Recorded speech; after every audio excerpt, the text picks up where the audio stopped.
How many of us have heard of any Pan-African institutions? Can we just start naming some of the Pan-African institutions? Aphrodad, yes.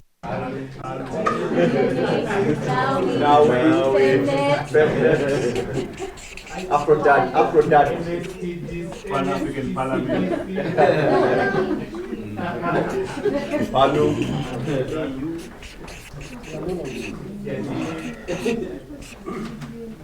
Femnet. Let's continue naming them. Siatini.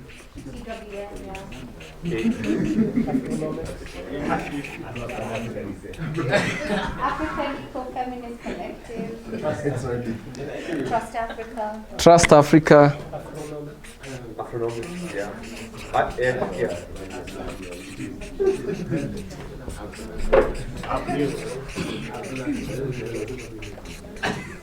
The list is endless, right?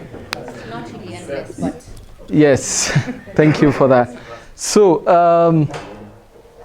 who in the room, apart from Crystal, Jason,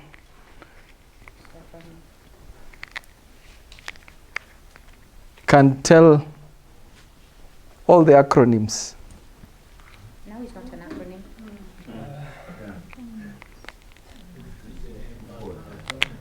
Who? Google. Google is in the room, yeah? Who wants to make an attempt?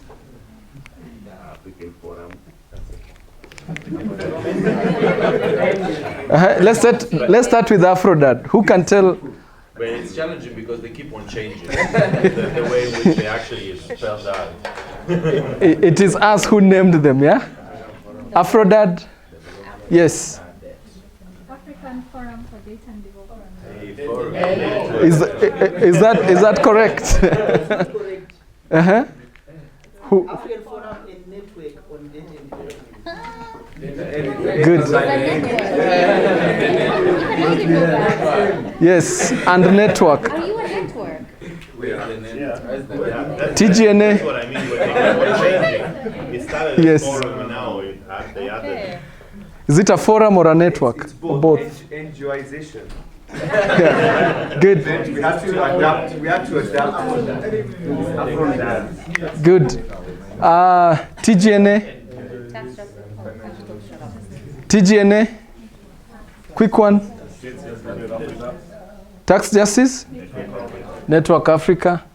There used to be a dash. Nowadays, there's no dash, right? Palu. Femnet.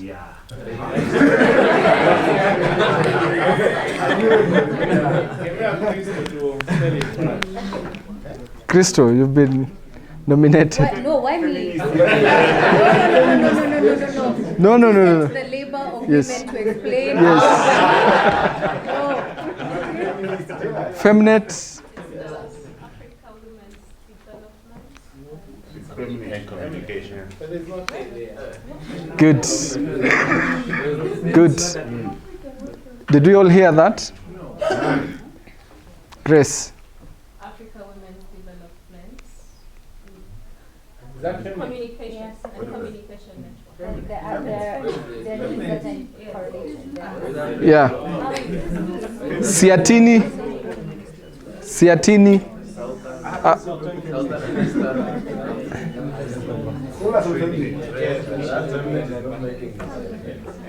TWN. Femnet is not making sense. Please. There's no communication.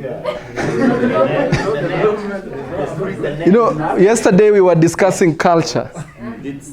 So we've been cultured in a way that the acronyms have to. Who thinks now is an acronym? Also because you spelled it in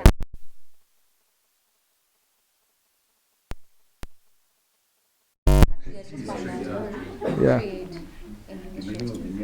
Good. So, Yeah, now it's not an acronym. so these are the Pan-African organizations, civil society organizations, so civil society networks and forums. Can we now name Pan-African intergovernmental institutions? Pan-African or African? African. ADB? ADB? African only or African plus? That's what I clarified. Pan-African or African in quotes? African. Africa plus. Yeah? Yeah, African. ESC? AU. AU?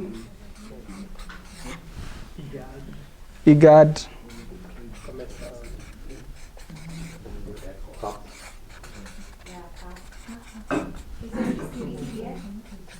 ECBF, yes. ECOWAS. ACRM.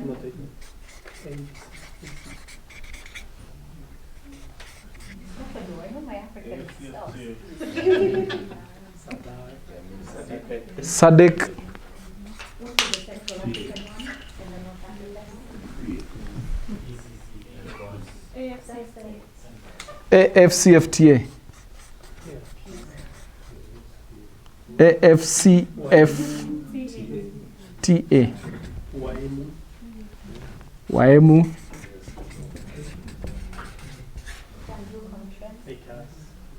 ICAS? ECOWAS?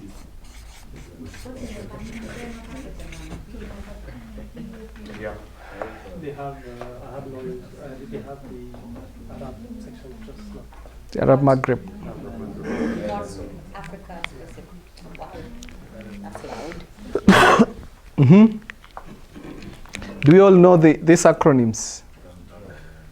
No.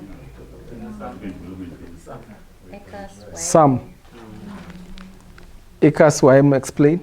WAEMU is UEMOA, so it's the Yeah. Union des États économiques d'Afrique de l'Ouest. So Western African Economic Monetary Union. For the Francophone? Yeah. Yeah. Mm-hmm. ECAS? Economic Community of Central African States. Good. ECOWAS? Same for Western African States. Who is from ECOWAS? Anyone from West Africa?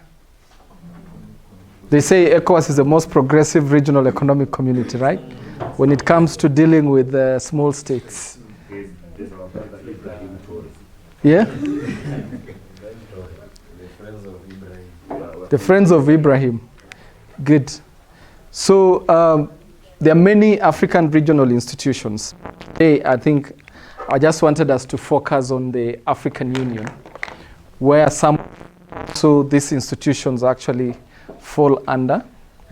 And the African Union itself interacts with almost all these institutions. Actually, they are the building blocks of these institutions apart from the Africa Development Bank. So who has heard about the African Union? Anyone who wants to tell us something about the African Union? Or if you've heard about it also, what do you feel about it? 78% externally 78% externally funded. funded? 60. Oh, it's gone down. Okay, sorry, 60. 60% externally funded?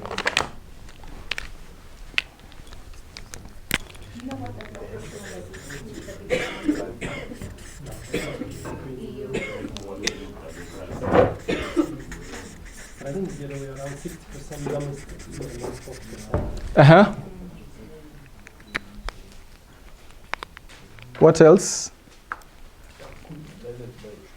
How many member states make up the African Union? States, 55. 55. And how many pay? Eventually, but like, are up to date with you. 55 members. Yeah? How many countries are in Africa? 50? 6. There's 54, 55, 56. Yeah? How many are saying 56? 56? Well, if you count the dependencies of France and the UK. And 56? pieces, but 56? Uh-huh. How many are saying 54? 54. Why 54? How many are saying 55? Yeah, 55.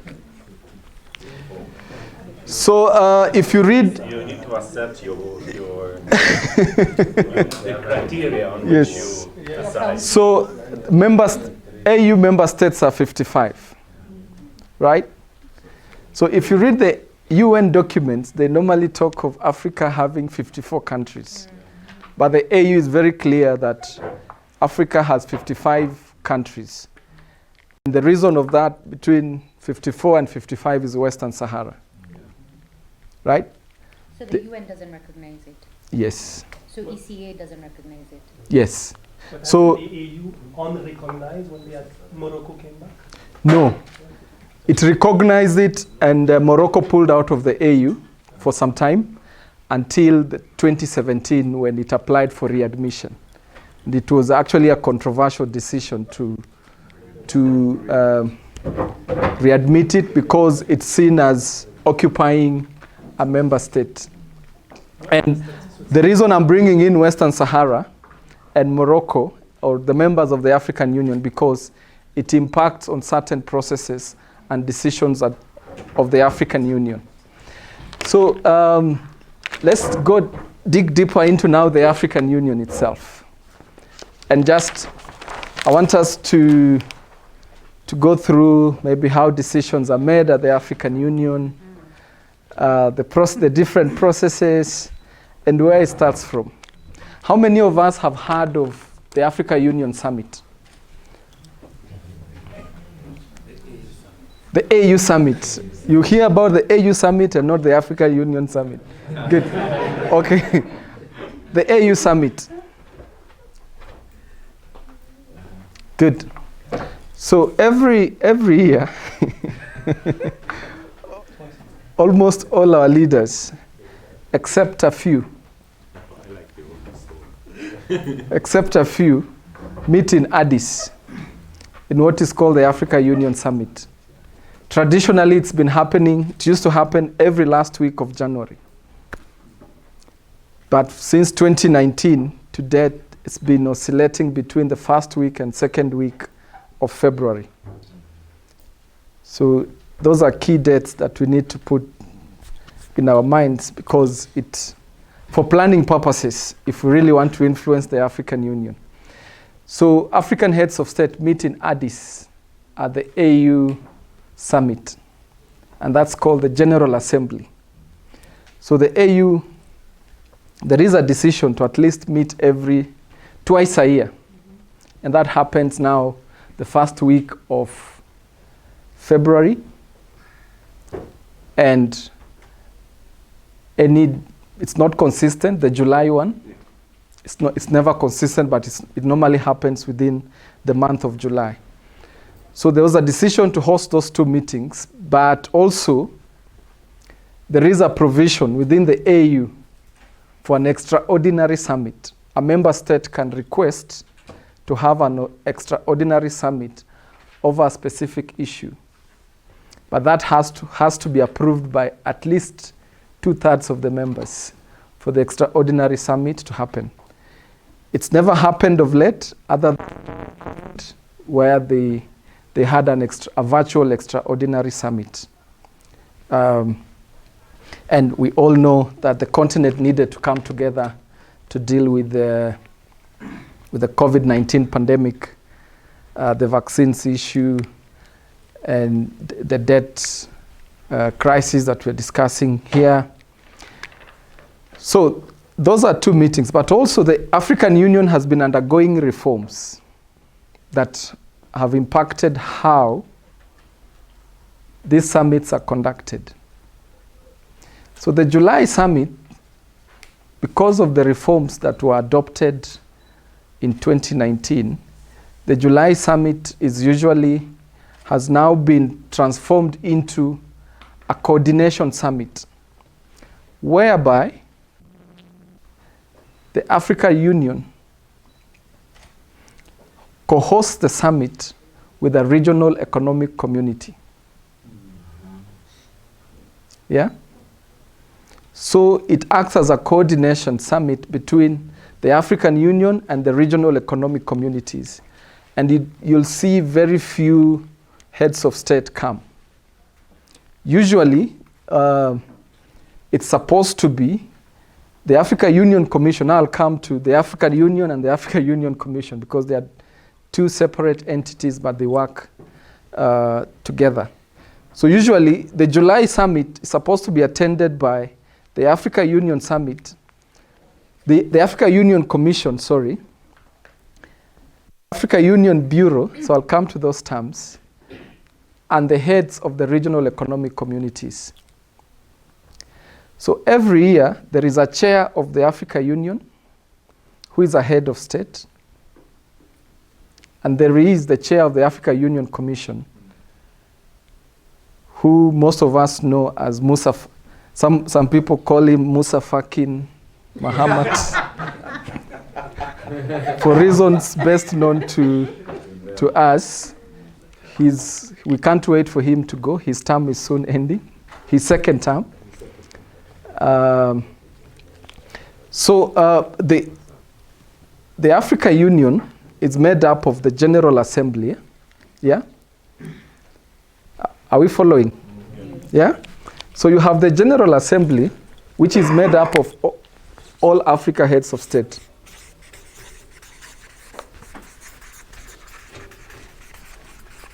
And most presidents come for the General Assembly that happens now every first or second week of February.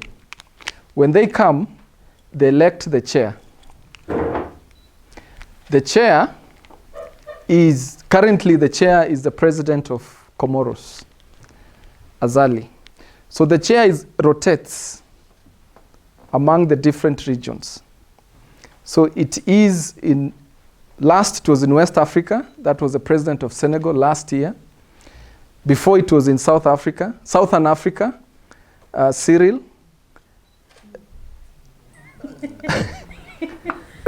South Africans are a bit sore.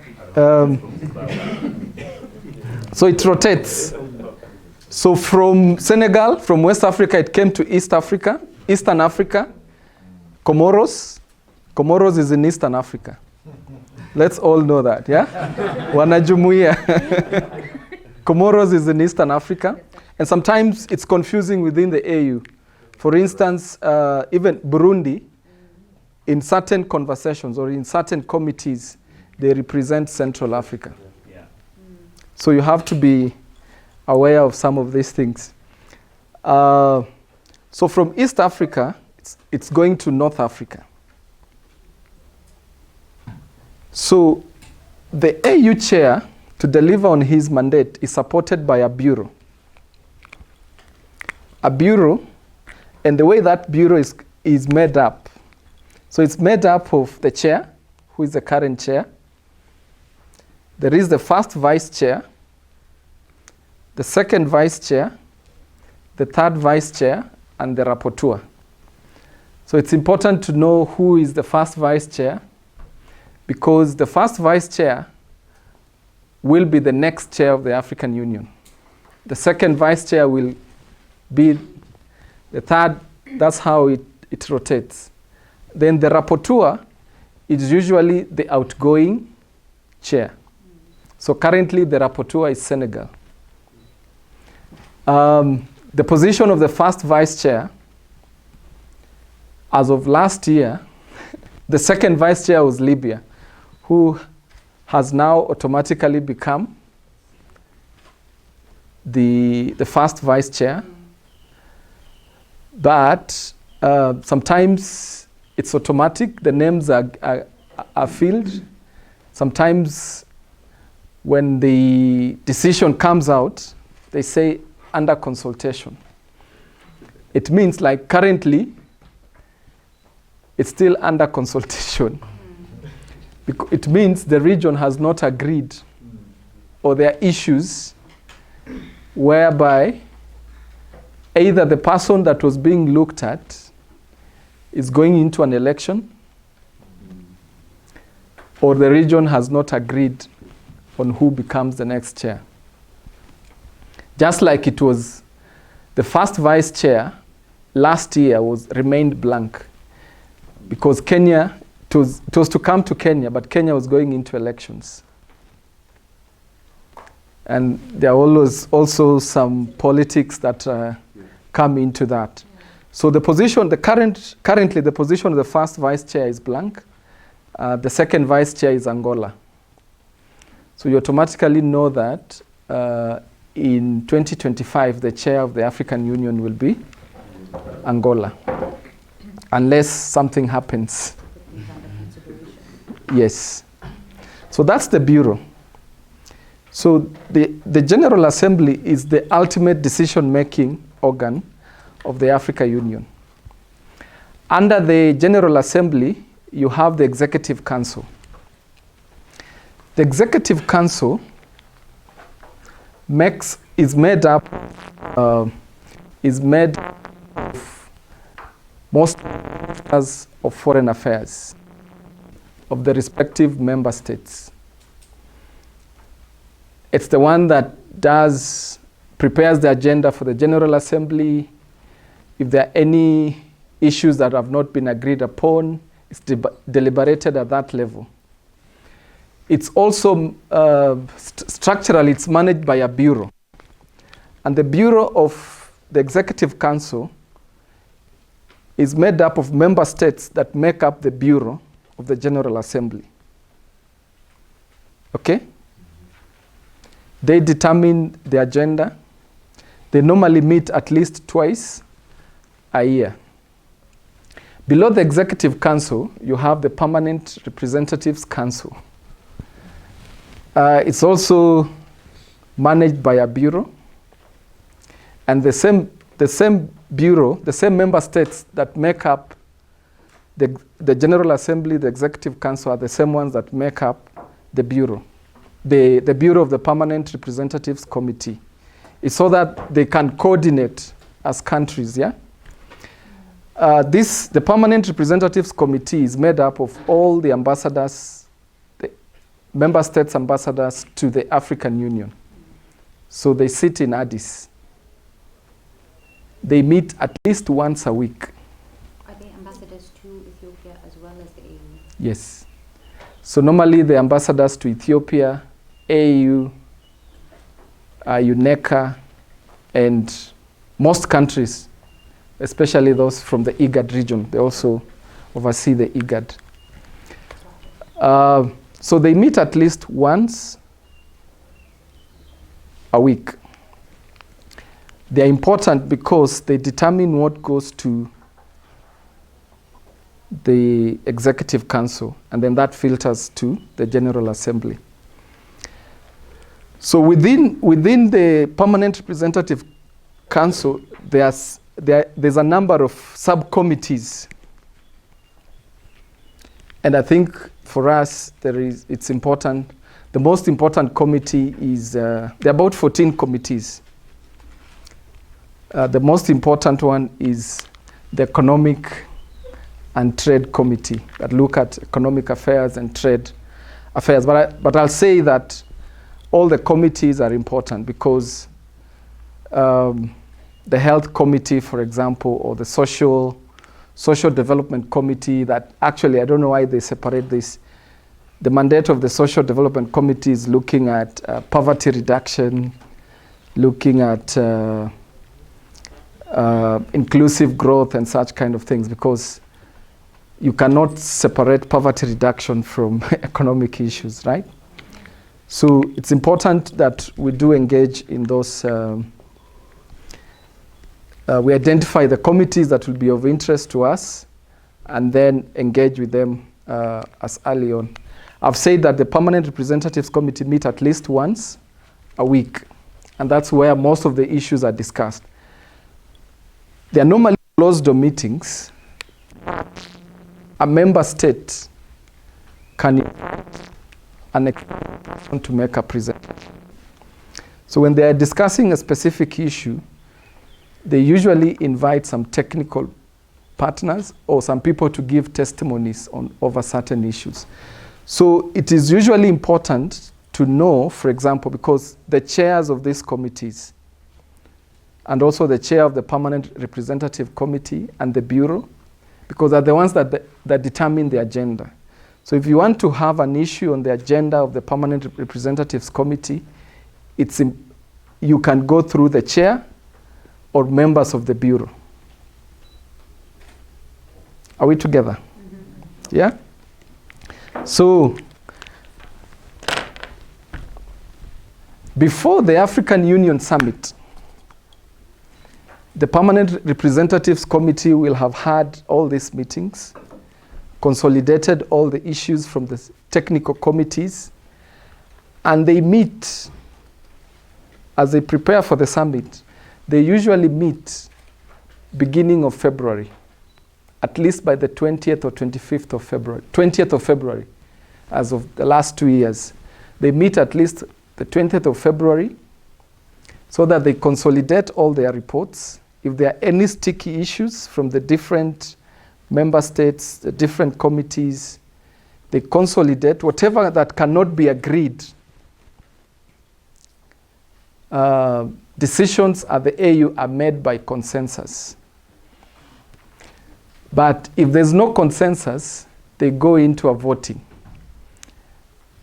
And some of the issues, it's 2/3 majority. 2/3 have to agree. But there are some issues that they call procedural issues.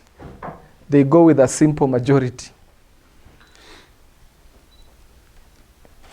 So any issues that are not agreed at the Permanent Representatives Committee are taken to the Executive Council.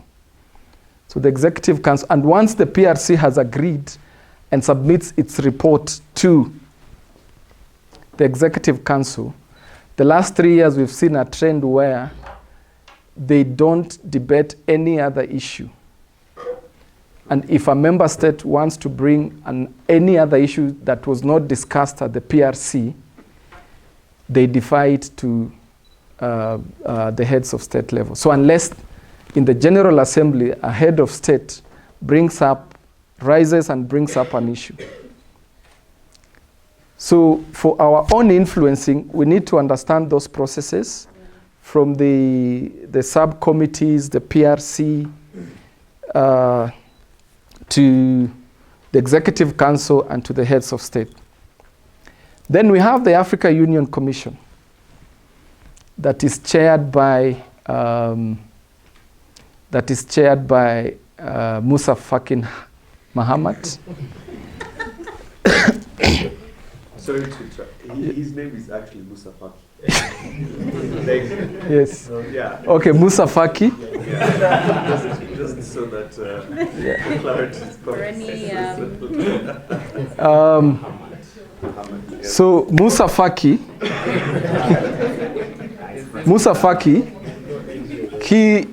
he's the chair of the commission and he's the legal representative of the Africa Union. He has a deputy and 6 commissioners, and below the commissioners, there are a number of, I think it's about 1,200 staff at the moment. So Musa Faki reports to the Executive Council. The chair and the deputy of the Africa Union Commission are elected by the General Assembly. That is the presidents. And the 6 commissioners are appointed by the Executive Council. So the chair and the deputy elected by the heads of state, and the commissioners are appointed by the Executive Council for a renewable term of 4 years.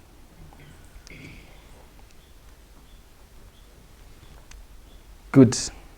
Any question up to that point?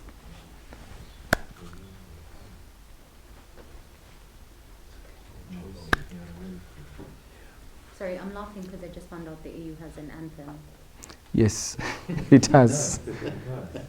Yeah, and most of actually in schools, they do, like in Kenya, they've not started singing the AU anthem, but they sing the East Africa Community Anthem. It's mandatory.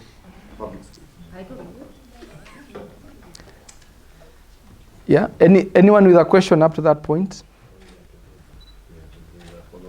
Yeah. We are together. So we have the commissioners and their departments. There are different departments, very sector specific or thematic specific departments under the different commissions that are chaired by commissioners. And this is the challenge that currently, for example, most of the commissioners, I think 5 out of 6 of the commissioners, they are serving their last term. Yeah? And so it brings in also the issues of continuity. Musa Faki is serving his last term. The deputy is serving her first term. And that's because Musa Faki's first term deputy couldn't agree with him on a number of issues. Because number one, the chair was spending more time in France than Addis. So that tells you the person that he's serving. But also, it was more on the issues, on the economic issues and the approach, particularly to IFFs, that Kwesi decided to withdraw his candidature for a second term. And then we now have Rwanda as the deputy chair. So there are those dynamics. But also within the AU, the African Union, they are champions. There's what we call high-level champions. Like now Nigeria is the champion on corruption. The champion embodying corruption Of fighting corruption. We have, I think for our discussion, I'll talk of... You need to know something well to champion. Yes, exactly. Exactly. And you had Don talking about the Africa Common Position on assets recovery. Yes. Buhari really did champion that until we got an Africa Common Position on assets recovery. There is a champion on African financial institutions. And that's the president of Ghana, Nana Akufo-Addo. He's a person of interest, and maybe the people around him. But they have elections next year. Is it individual or country? It's country. It's mostly country. So with their election next year, Yes. like it will be whoever's. Yeah. Just like Uhuru Kenyatta was the champion on climate change, and that was handed over to President Ruto. He's currently the chair of the Committee of African Heads of State on Climate, though it's ending in February. Technically, it ended in August, but he'll serve until February when the next person is... Is there a gender champion? Yes. I think it's Zambia or Malawi. I'll need to check. I know that Edgar Lungu was the high-level champion on ending... Yes. Yes. Yeah. So we have all those champions that we can also work with their offices. So usually the trick is normally to bring an issue on the agenda of the African Union is difficult because of the closed meetings, the closed nature of the meetings that they do have. So the trick usually is you work with a member state. If you get a member state who believes in the issue that you are championing or in the issue that you want to advance within the African Union space, you can actually get that particular issue on the agenda. And to work with that member state, it starts at that subcommittee level. By understanding who are the members of the bureau, who is the chair, who is the vice, because they determine what goes on to the agenda. And once they get your issue on the agenda, it's easier for that then to be discussed, for you to be invited to make presentations. And then that filters through up to the heads of state level. And that decision can be made.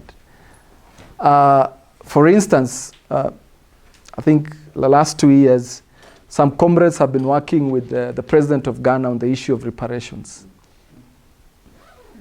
Hosted a conference in Ghana and worked with him until there was actually a decision in this year's AU summit. There was a decision on reparations. So you can tell how then those issues go. So basically the African Union Commission is the secretariat of the African Union. So there are organs under the African Union itself. Executive Council, Security Council, that security matters. The organs under the AU, Africa Union Commission. But basically, they interface with each other, but they report to the African Union. Up to that, any question?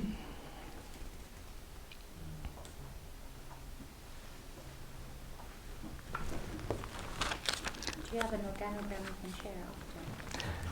Yes, happy to share. I also had shared, I don't know if it was shared amongst us, I had shared the Africa Union Handbook, the latest one, that has incorporated the reforms. Yeah, but happy to share the organogram. Yeah? Who's the handbook by? The AU itself? The AU itself, but it's supported by some development partners. And there are a few things I've seen work when you want to work with the AU, because most of the decisions are made informally. You know, it's a very informal space. It also depends on who you know and who you want to work with. I've seen recently, for example, in our space, Patrick has been a very good ally. And if you have friends within the AU, please text them to vote for him as the chair of the AU Staff Union. He's vying to be the chair of the AU Staff Union. So if you identify an ally, you can actually work with that ally within the African Union. And sometimes it's offering, looking at their program, which is difficult to find also. I have an experience where a staff, for example, say, I can't even send you an email. So you go with your flash disk and they transfer to you on the flash disk. So it also speaks to us as Pan-African civil society thinking about a bit of presence in Addis. Yeah. Because when you are in Addis, you get to know what's happening. You can quickly call someone or you can quickly rush to a meeting. You can get to know which country is celebrating its independence, go for the cocktail dinner, and you'll get more information on what's happening through those chats than through formal channels. Yeah, I noticed the INGOs do that. So they do have Oxfam, ETC has a presence in Addis. I'm wondering if you know any African civil society organizations that also have a presence in Addis. Because what you said is important. Because of its informality, it means that there's a need for presence and a fostering of relationships. And what I hear from yourself and other former Oxfam colleagues, even with their work plans, it's being able to say, hey, we can fund A, B, C, D. Yeah. And that really pushes agendas. So just curious if you know any Pan-African organizations that have offices and presence, even if it's an individual based in Addis, to follow the conversations, or are we being, sort of tided out by the international organizations who've taken up that space, and then we have to rely on them? Yeah, I think there's only one. I don't know whether I'll call it an African or Pan-African institution, Amani Media Institute, that mainly works on peace and security. And it's become like the technical advisor to the Peace and Security Council on security issues, security and conflict issues. So Amani, that's the only one I'll say. And to be honest, I think this is something that we as African civil society organizations really needs to think about. I don't know, I've had discussions with a number of people, including, donors. it's a safe space. For instance, this year, a Ford Foundation person reached out about this proposal that Oxfam is submitting to them, Oxfam New School, and I think some other people, and it's around mobilizing Africa's political leadership. And I said my response was more that this is work that should be done by Pan-African organizations. We cannot leave Oxfam to mobilize African leadership. They can support from behind the scenes based on the access they have. But I said my feedback was an African organization should be supported to have a staff in Addis to play that role, that coordination role. And even if it means Pan-African under the Stop the Bleeding Consortium, having a staff based in Addis. And there have been processes, I don't know where things get stuck, because one is, I think TGNA was to be supported from a discussion I once had with some Finnish guys.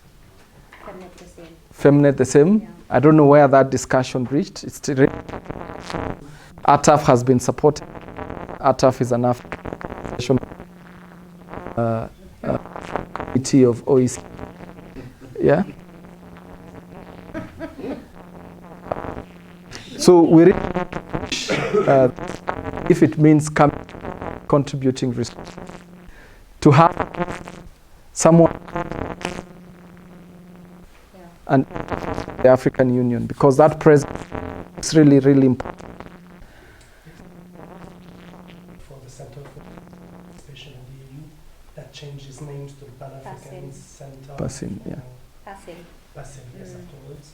But that organization is not only one, it needs to be revitalized. But that was exactly the purpose of that structure in the first place. To coordinate effort from civil society organizations that are not based in Addis, but that wants an entry point to that space. And these efforts are coordinated through. Yeah, but also even CCPAU, it was playing that role, but it had no staff in Addis. Yeah. It didn't have a staff in Addis. It was mainly Oxfam coordinating, getting accreditation for, yes. Now, I wonder if you can articulate a bit the relationship between the Pan-African Parliament and the EU. With, yes. With also the questions on the evolution of the Parliament. Good. So there are different organs of the African Union. So we named, for example, APRM, the PAP. So Parliament basically is supposed to be, but it has been deliberately made ineffective. It's deliberate because there is actually a protocol that is supposed to give it the mandate to be able to function the way it is, including the composition of the parliament itself. It's a very elaborate protocol. It speaks to the, representation from a gender perspective, how many people out of 5, at least 2 should be of either gender. The mandate to debate and interrogate the budget of the African Union. But this protocol, before it comes into force, it has to be signed at least by 15 member states. But that has not happened since, when was it? I think, is it 2014? So maybe it might be upon us to say, we want to champion the ratification of that particular protocol by member states so that we make the Pan-African Parliament more effective. It was one of these Malabo protocols, one of the many adopted in Malabo. Yeah. So that is the current relationship.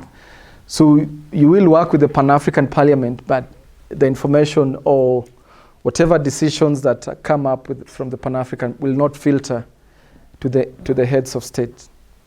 And the current model of the representatives of the Pan-African Parliament is normally 5 members from each of the member, so it's just appointed. And I don't know, even from our own national assemblies, I don't know how many of us know who represents us in the Pan-African Parliament, apart from Chief Charumbira, who is the chair. Yeah, Yeah. in other MPs as well. Yeah. Other MPs who attend Pan-African Parliament. Yeah. The reason for me asking the question is because sometimes I wonder whether we should make this part of, or not of our advocacy agenda. You know, because a few countries have ratified, few, but it really changes from the designation to an election, plus the composition that you already mentioned. And I think it's part of sometimes the limited attention that we have always been given to governance arrangement because we chase our issues, right? And I'm wondering how much of these we should also sometimes factor in our strategies and in our advocacies agenda. It's a question. It's not. I don't have an answer. Yeah, I think for me it is more of how do we champion the ratification of that protocol. We really need. I worked on a project that used to champion ratification and implementation of AU protocols. But nowadays, I don't see civil society like championing that. Yeah. It's been left to, for example, I know that CEDA gave a huge grant to UNDP to do that work. Yeah. And it has never taken off. So maybe it's one of the things that really need to come back together. And also just as civil society, rethinking the African Union. Because we are at a point where I think people have given up on the African Union. And we really need to reflect back at the moment where the Organization of African Unity transformed into the African Union. What happened? Because it was not led by governments. It is civil society that came together and said, no, we really need another organ. And so how do we bring back that moment and say we, as civil society, want to rethink the African Union. And as civil society, we want to, these protocols are important and they're the ones that have not been signed by the African Union, by member states. The African Union is supposed to be a people-driven, yes. But all their meetings, people don't attend, they don't give accreditation. And that is a decision that was made in 2015 to keep out civil society. They'll invite you to actually just attend the opening and closing ceremonies. And that is the disservice that the South African did to the civil society when Madam Zuma was the chair of the commission, that they needed time to think.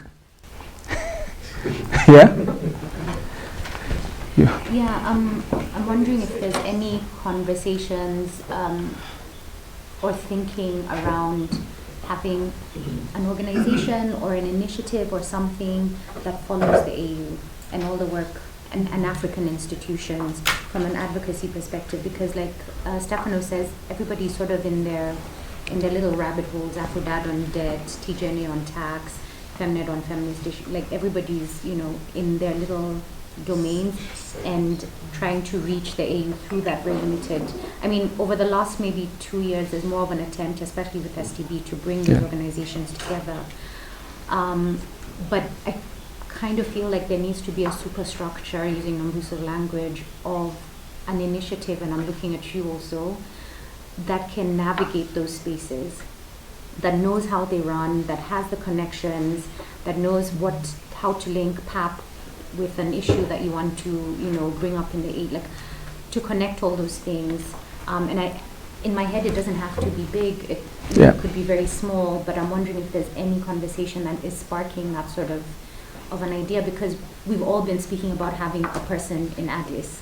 But again, it's like funding for TGNA, funding for Femnet. Mm-hmm. But there needs to be a focal point for all of us. And I guess PASSIN was an attempt at that. But without, like you said, without a staffing in Addis, it's also kind of hard. And then, funding and all of those other things. And I kind of also feel like even that initiative could be crowdfunded from our African institutions, so that we all have a budget line in whatever we're doing that contributes to that, which can be topped up by funders. But yeah, I'm just wondering if there's Yeah. anything about that. I've not had or been part of any of that such initiative, but that thinking has been, especially for me, I've been actually advocating, like, and when you're talking to donors, saying it's important, you know, as much as the people see the African Union as useless, but it's what we have, and it's us to make or break it. And if we don't engage with it, you know, if we are not supported to engage with it, others will continue engaging with it. And those others are more international organizations. And they'll engage with it. Actually, in Addis, there is, I think they meet on a monthly or every 2 months, the international organizations that have liaison offices to the African Union. They even have a WhatsApp group, and they get to share most of the intelligence. They get to share, they get to organize meetings with the commissioners. And they do actually, they